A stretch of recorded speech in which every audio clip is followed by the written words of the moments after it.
Fala pessoal, tudo bem? Pessoal, no vídeo de hoje nós vamos falar sobre perca da salvação. Hebreus 6, o terror dos calvinistas. Será? Enfim, pessoal, recentemente eu estava na igreja e um senhor levantou um ponto onde um jovem ele estava angustiado porque ele achava que havia perdido a salvação por ter cometido blasfêmia contra o Espírito Santo. Ele acreditava que tinha cometido uma blasfêmia contra o Espírito Santo. E bom, não é o primeiro caso, sabe? Eu conheço pessoas que vivem uma vida de forma legalista, outras que vivem temendo, né? Vivem uma vida de medo por não desfrutar da verdade bíblica. E talvez você pode ser essa pessoa, ou talvez você conhece alguém que vive assim.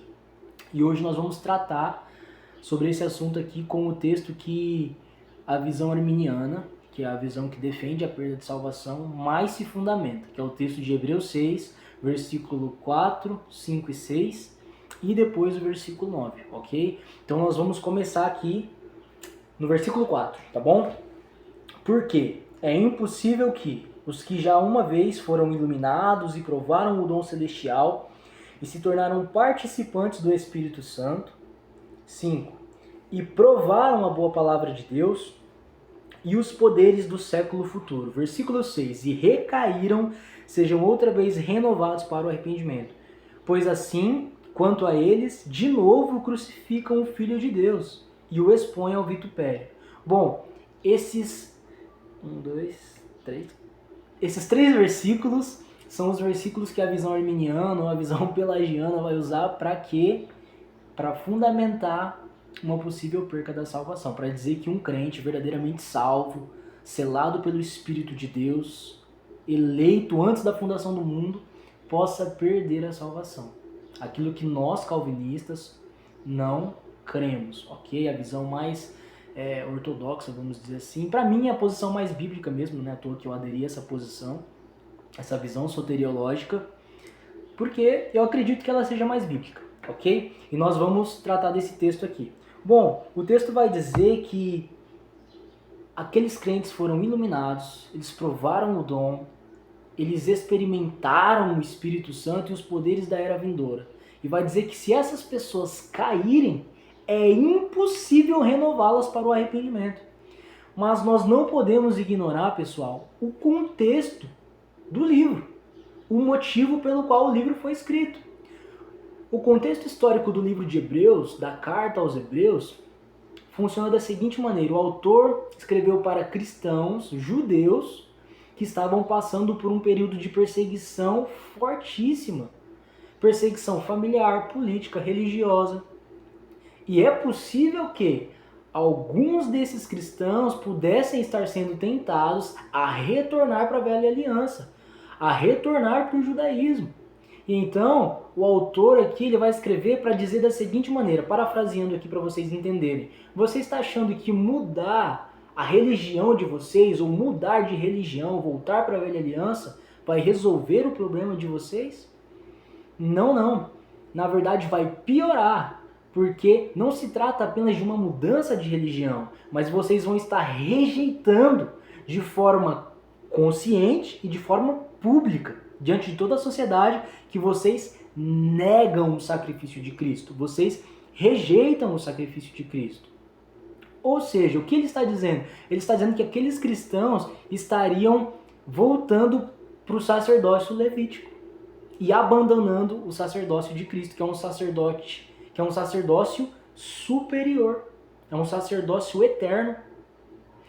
Então, aqui o autor ele estabelece o fundamento da questão. O livro inteiro vai trabalhar sobre a velha e a antiga aliança.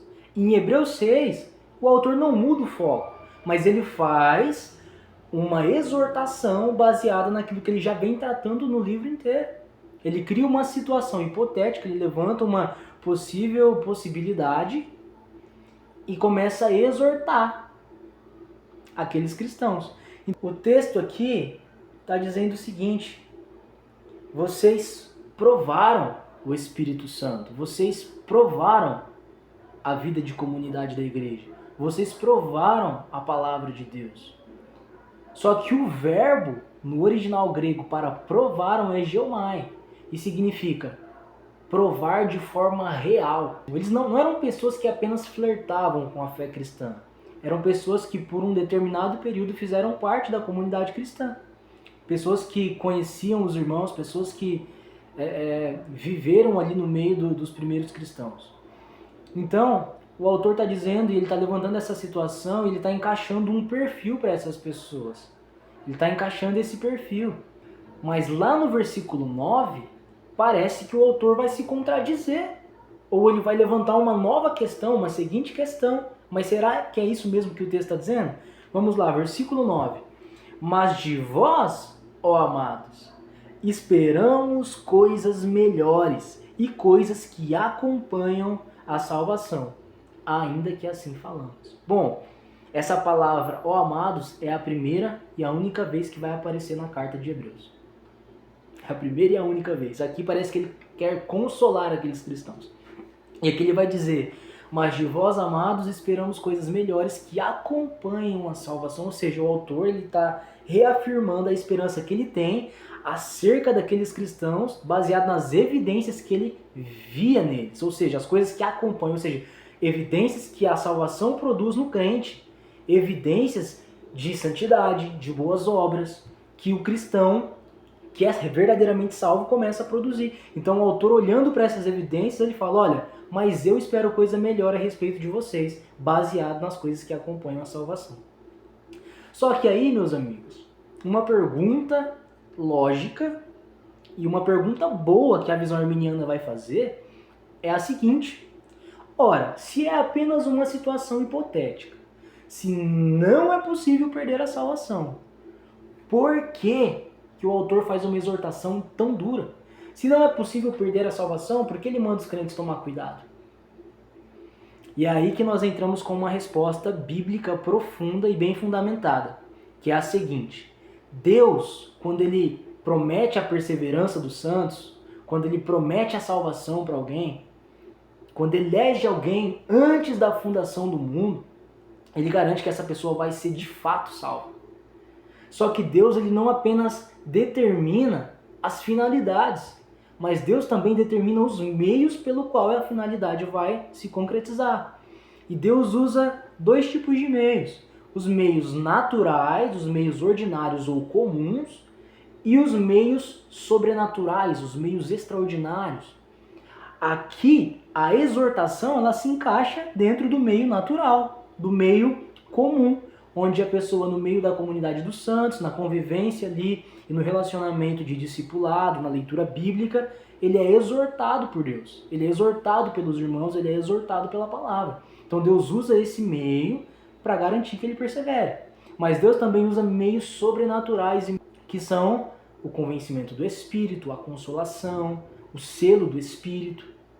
São meios extraordinários pelo qual Deus nos garante a perseverança. Bom, se você gostou desse vídeo, deixa o seu like. Não se esquece de se inscrever nesse canal, gente. Pelo amor de Deus, me ajuda aí.